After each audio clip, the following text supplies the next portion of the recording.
Hello. आज मी दुपारच्या जेवणामध्ये बनवत होते पालक पनीर. त्यासाठी कढईमध्ये कांदा टाकला. कांदा मस्त फ्राय होऊ दिला. त्यानंतर त्यामध्ये अद्रक लसूणचा पेस्ट टाकून घेतला. त्यालाही कांद्यासोबत फ्राय होऊ दिलं. त्यानंतर त्यामध्ये हळद, धनिया पावडर, लाल मिरची पावडर, मीठ टाकून व्यवस्थित मिक्स करून घेतलं. त्यानंतर त्यामध्ये टमॅटोची प्युरी टाकल्याने व्यवस्थित मिक्स करून घेतलं.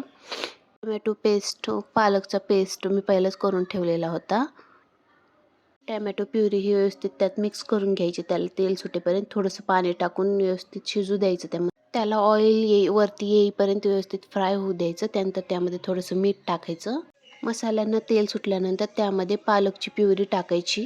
सिंपली पालक वॉश करून मी मिक्सरमधून ग्राइंड करून घेतलेली होती. त्याला मिक्स करून घ्यायचं. त्यानंतर 2 मिनिट पालकची ग्रेव्ही शिजू द्यायची. त्यानंतर त्यामध्ये पनीरचे क्यूब्स टाकून व्यवस्थित हलवून घ्यायचे. पनीरचे तुकडे टाकल्यानंतर त्याला 2 मिनिट व्यवस्थित मिक्स करून घेऊन त्यामध्ये 1 क्यूब बटरचं टाकायचं. आणि त्यामध्ये मी खूप महत्त्वाची गोष्ट टाकायचं विसरून गेले होते. मी पालक पनीर मसाला टाकायचा विसरला होता. त्यामुळे तुम्ही या स्टेजवरही ते ॲड करू शकतात. मी यामध्ये पालक पनीर मसाला टाकते. 2 चमच पालक पनीर मसाला टाकला.